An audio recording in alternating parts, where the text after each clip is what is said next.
இன்று ஒரு தகவல். டியர் ஃப்ரெண்ட்ஸ், நீங்கள் அனைவரும் எனக்கு நல்ல சப்போர்ட்டை கொடுத்துட்டு வர்றீங்க. அதுக்கு ரொம்ப நன்றி.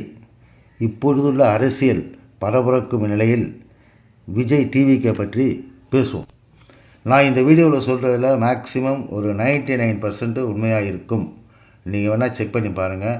ஃபார் எக்ஸாம்பிள், நீங்கள் வியூவர்ஸ் ஆஃப்டர் எலெக்ஷன் நான் இப்போ என்ன பேசுகிறோன்னு அதை அப்படியே போட்டு பார்த்தீங்கன்னா அப்படியே மேக்ஸிமம் 99% நான் சொன்னதுக்கு அதுக்கும் உண்மையாக இருக்கும். பாருங்கள். இப்போ நம்ம 1 by 1 பார்க்கலாம். நம்பர் 1, விஜய் அவர்கள் இந்த தேர்தலில் தனித்து தான் போட்டியிடுவார்.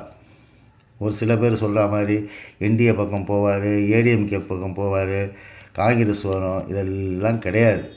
ஏன்னா அவருடைய எய்ம் என்னன்னா அவர் தனியாக நம்ம சிஎம்மாக ஆகணும் அப்படின்னு பார்க்குறாரு. இது இல்லாமல் அவருடைய ஒரு ரகசியமாக ஒரு உளவு இந்த சர்வேலாம் வச்சு அவர் எடுத்ததன் அடிப்படையில் அவருக்கு நல்லா தெரியும் நம்ம என்ன ஸ்டேஜில் இருக்கோங்கிறது அவருக்கு தெரியுது.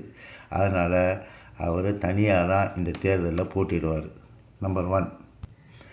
நம்பர் 2 பார்த்திங்கன்னா, விஜய் அவர்கள் பாண்டிச்சேரியில் என்ஆர் காங்கிரஸோடு தான் கூட்டு சேர்ந்து தேர்தலில் போட்டியிடுவார். இதை வேணால் எழுதி வச்சுக்கிங்க. இப்போ அங்கே ஒரு குழப்பமான சூழ்நிலை இருக்குது. இதெல்லாம் தாண்டி இதுதான் நடக்கும். 3வது பாயிண்ட் பார்த்திங்கன்னா, இந்த கரூர் இன்சிடெண்ட் அவருக்கு ஒரு டேர்னிங் பாயிண்ட்டாக இருக்கும். அதாவது தேர்தல் சமயத்தில் விஜய் அவர்களுக்கு ஒரு டேர்னிங் பாயிண்ட்டாக இருக்கும். அது என்ன மாதிரி டேர்னிங் பாயிண்ட்டுங்கிறது நம்ம இப்போது எதுவும் சொல்லக்கூடாது. அது வரும்போது நீங்களே பார்த்து கொள்ளுங்கள். நம்பர் 4, இப்போ ஒரு ரேண்டமாக ஒரு சர்வே எடுத்தோமானால் அதில் எல்லாரும் சொல்கிறது என்னென்னா, எனக்கு இந்த இவங்களையும் பார்த்துட்டோம், அவங்களையும் பார்த்துட்டோம், எங்களுக்கு ஒரு மாற்றம் தேவை, அதுக்கு விஜய் அவர்கள் வேணும். ஒரு மாற்றம், விஜய் வராரோ இல்லையோ, யாரோ ஒரு புது ஆள் எங்களுக்கு வேணும் அப்படிங்கிறது தான் மக்கள் ரொம்ப முடிவாக தெளிவாக இருக்கிறார்கள்.